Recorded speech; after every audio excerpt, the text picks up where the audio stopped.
Very important warning for local parents. Police are asking for your help in tracking down an attempted kidnapper. Police are warning parents this evening. They say that a man tried to abduct a student as she walked home from school. Thankfully, the 10-year-old little girl was able to get away, but the search is still on for that suspect. KXAN's Lindsey Bramson is live in Pflugerville outside Spring Hill Elementary with the latest on this investigation. Lindsey?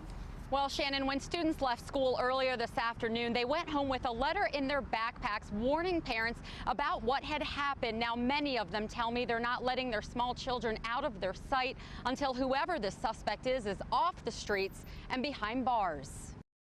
I always wanted to have a baby girl. I'm not going to let anybody hurt her.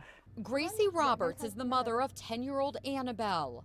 Just a snapshot of what she looked like every year of her life. Not only is her daughter the same age as the victim, they go to the same school, Spring Hill Elementary. According to police, it was right outside Gracie's house on the corner of Olympic Drive and Broken Feather Trail where the man grabbed the victim as she was walking home from school. It could be my daughter and I, sometimes her and I walk outside by ourselves, and I would not want anything to happen to my daughter. The young girl was able to fight the man off and run away, but now some are afraid he may strike again. What you see with a child predator is they become more and more aggressive with each time that they go after and try to make a contact with the victim. That's why it's so important that we locate this person. In the meantime, police have stepped up patrols in the area before and after school, something parents like Gracie are happy to see. Whoever has little girls, they need to be very careful.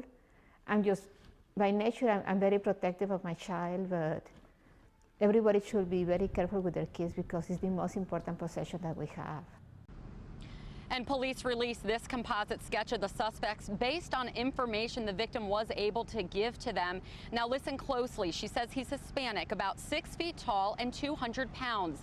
She also says he's somewhere between 30 and 40 years old. She says he has a scar on his face and 2 tattoos, one on the wrist and one on his elbow. Now, of course, we've also put this description on our website, KXAN.com, for you, so you can go back and look at that if you do think you come across the suspect. And also keep in mind, tonight is National Night Out, and police tell me they'll be walking around different neighborhoods here in the Pflugerville area, going to the different National Night Out parties, handing out these flyers so everybody once again can get a very good close look at the suspect. Reporting live in Pflugerville, Lindsey Bramson, KXAN News. And Pflugerville police have experienced tracking down suspects in attempted abductions. Last year, officers got a range of tips from neighbors near Murchison Elementary School.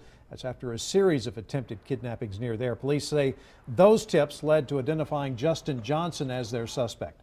And once Johnson was in custody, officers say he gave a full confession. We checked today, and his next court date is set for November 6th. Despite Pflugerville's past successes, working these cases can be very complex.